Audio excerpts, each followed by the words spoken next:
The story for Deadpool follows the merc with a mouth himself, Deadpool, as he forces High Moon Studios, the developers of this game, to develop his very first video game. And that's where the story starts off, with Deadpool going after a contract named Chance White, but supervillain Mr. Sinister and his cohorts botch that contract, and of course that means Deadpool loses money, and Deadpool does not like to lose money. So Deadpool, along with the X-Men and Cable, must go and stop Mr. Sinister before he hatches his evil plan of making armies of clones to do his bidding, his evil biddings. So that's pretty much the story. This story is hopped up on sugar because it never slows down, ever. It's always throwing new things into the mix, and when it's not doing that, Deadpool is constantly talking to the two voices in his head, don't ask, the many characters he comes in contact with, like of course Wolverine, Cable, Def, just all these characters.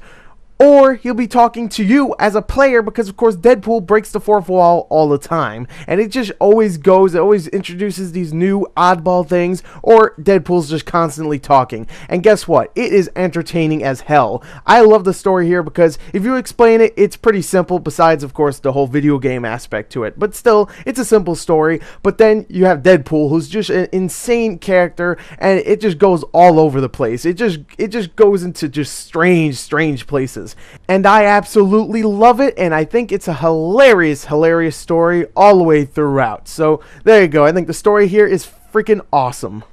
The sound for Deadpool is all about the voice acting, or should I say the voice actor, because Nolan North, one of the greatest voice actors ever, not only voices Deadpool, but also voices the two voices in his head as well. And if you didn't know from past games, he is perfect as Deadpool. He adds a nice amount of zaniness to his voice for Deadpool, and the two voices are different from one another. One's a little more childish, and the other one is a little more serious, so North gets to do more than just be loud and crazy throughout the entire game.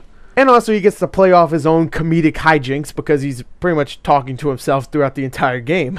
The rest of the voice acting is great with some usual talents we see all the time, like Fred Tatasciore, I'm pretty sure that's how you say his name, and Steve Blum, to name a couple. The sound design is good with a nice amount of gun and melee noises that don't get too repetitive, thanks to the soundtrack, which is usually pretty loud and energetic during the gameplay, but I did notice that sometimes it stopped playing out of nowhere or just never played at all, which I thought was kind of weird, but overall I think the sound here is great.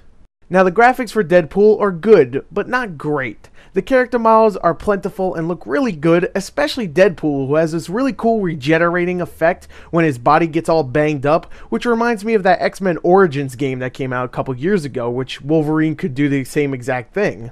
And also, the action never really skips a beat. It's always flashy and fun to look at.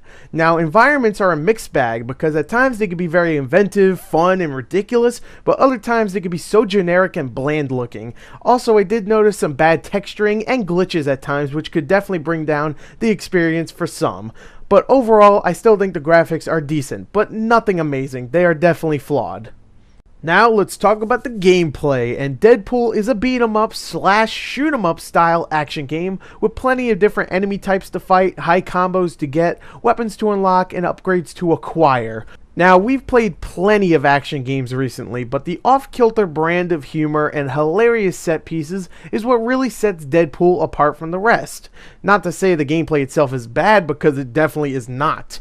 You go from place to place killing enemy after enemy and acquiring high combos so you can get DP points, that's funny, which can be used to buy new weapons and either weapon or player upgrades. You start off with Deadpool's swords and pistols, but then you can start buying weapons like shotguns, hammers, machine guns, grenades, bear traps, yeah, there's bear traps, and pulse rifles.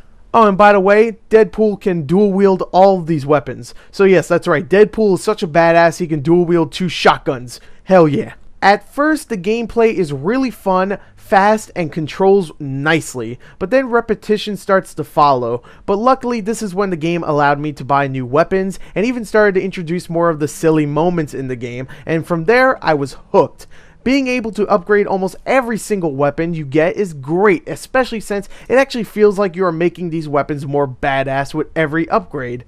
There are tons of different upgrades, and the more you use each weapon, the more you can unlock them and then buy them. And what's also great is that the hack and slash style of gameplay mixes real nice with the third person style shooting, which, while not amazing, is good enough to warrant using guns. Also, it's just feels so good to shoot a dude in the face with 2 shotguns sometimes. I mean, come on. So having the ability to get all these high combos so you can get more DP points and you can upgrade your character, make him more badass, make his weapons more badass, and the gameplay itself being fun just adds a lot to the entertainment factor, especially since the story itself just has so many great moments that just make you smile. Now, there is some parts in the gameplay that feel a little tacked on just so they can say they have variety. These include the stealth and platforming segments, which, does that sound familiar? Yeah, Star Trek the video game. But unlike that game, stealth is actually decent but unnecessary, especially considering what character this is based on. There are some nice and very brutal stealth kills though, so I'll give it that.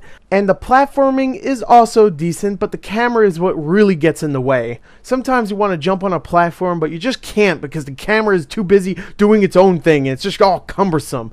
Besides these, the gameplay has some pretty damn good set pieces and really fun gameplay. Along with the 6 to 7 hour single player campaign, there is also a challenge mode, which is pretty straightforward. You can select a map and difficulty, and you have to get through all of the enemies, kill them all, and get a high score before the time runs out, and that does add a little bit of replayability. Also, the game is fun, so that adds replayability right there. You can go back and try to get all the upgrades that you missed and whatnot, and experience the really fun story once again. So overall, Deadpool isn't the best game out there, but it's tons of fun, really hilarious, and High Moon Studios did this character justice. I really enjoyed myself, and I cannot wait to see what else Deadpool will be in the future. So there you go, there's my review. It's a very fun game. Definitely go check it out. Thank you, and goodbye. Deadpool bang! Babes mayhem! Could somebody get a microphone? Because this would be a perfect time to drop it! Ah!